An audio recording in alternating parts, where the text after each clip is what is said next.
ഗോവൻ നിർമ്മിത വിദേശ മദ്യം പിടിച്ചെടുത്തു. സംഭവത്തിൽ ഒരാൾ അറസ്റ്റിൽ. അയത്തിൽ സ്വദേശി ജിജോയെയാണ് കരുനാഗപ്പള്ളി എക്സൈസ് സംഘം പിടികൂടിയത്. ഇയാളിൽ നിന്നും 43.5 ലിറ്റർ മദ്യമാണ് പിടിച്ചെടുത്തത്. കരുനാഗപ്പള്ളി കരോട്ടുമുക്കിന് സമീപത്ത് നടത്തിയ പരിശോധനയിലാണ് മദ്യം പിടികൂടിയത്. കാറിൽ കടത്തിക്കൊണ്ടുവന്ന ഗോവൻ നിർമ്മിത വിദേശ മദ്യമാണ് പിടികൂടിയത്. കരുനാഗപ്പള്ളി റേഞ്ച് എക്സൈസ് ഇൻസ്പെക്ടർ ലതീഷിന്റെ നേതൃത്വത്തിൽ കരുനാഗപ്പള്ളി കരോട്ടുമുക്കിന് സമീപത്ത് നടത്തിയ പരിശോധനയിലാണ് 58 കുപ്പികളിലായി ഉണ്ടായിരുന്ന 43 ലിറ്റർ ഗോവൻ മദ്യം പിടിച്ചെടുത്തത്. മദ്യം കടത്തിക്കൊണ്ടുവന്ന കൊല്ലം വടക്കേവിള ആയത്തിൽ പട്ടത്താനം രാജേശ്വരി ഭവനത്തിൽ ജിജോയെ അറസ്റ്റ് ചെയ്തു. വർക്കല അയിരൂർ പാളയംകുന്ന് ഭാഗത്താണ് ഇയാൾ നിലവിൽ താമസിക്കുന്നത്. ഗോവയിൽ നിന്നും മദ്യം കടത്തിക്കൊണ്ടുവന്ന തിരുവനന്തപുരം, കൊല്ലം, പത്തനംതിട്ട ജില്ലകളിൽ വിതരണം നടത്തുന്ന സംഘത്തിലെ പ്രധാനിയാണ് ഇയാൾ.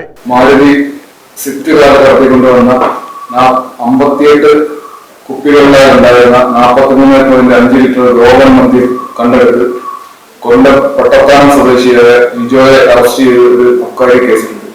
ഇയാളിപ്പോൾ നിലവിൽ വർക്കല ഭാഗത്താണ് താമസിക്കുന്നത്. കഴിഞ്ഞ ന്യൂ ഇയർ സമയത്ത് കരുനാഗപ്പള്ളി ഭാഗത്ത് ഗോവൻ മദ്യം വിൽപ്പന നടത്തിയായിട്ടുള്ള വിവരം ലഭിച്ചതിന്റെ അടിസ്ഥാനത്തിൽ നമ്മൾ നടത്തിയ നിരീക്ഷണത്തിലാണ് വർക്കല ഭാഗത്തു നിന്നും മദ്യം ഇവിടെ കൊണ്ടു കൊടുക്കുന്നതായിട്ട് അറിഞ്ഞത്. അങ്ങനെ നിരീക്ഷണം നടത്തി പല തവണ നമ്മൾ ഇയാളെ പിടിക്കാനായിട്ട് നോക്കിയിരുന്നു. പക്ഷെ അപ്പോഴൊന്നും ഇയാളെ വന്നിട്ടില്ലായിരുന്നു. അങ്ങനെ ഇന്ന് ഉച്ചയ്ക്കാണ് ഇയാളെ നമുക്ക് പിടിക്കാൻ സാധിച്ചത്. നേരത്തെ കരുനാഗപ്പള്ളിയിൽ ഗോവൻ മദ്യം വിതരണം ചെയ്തതായി ലഭിച്ച വിവരത്തിന്റെ അടിസ്ഥാനത്തിൽ നാളുകളായി നടത്തിയ നിരീക്ഷണത്തിലാണ് ഇയാൾ പിടിയിലായത്. കരുനാഗപ്പള്ളി ജുഡീഷ്യൽ 1ാം ക്ലാസ് മജിസ്ട്രേറ്റ് കോടതിയിൽ ഹാജരാക്കിയ ഇയാളെ റിമാൻഡ് ചെയ്തു.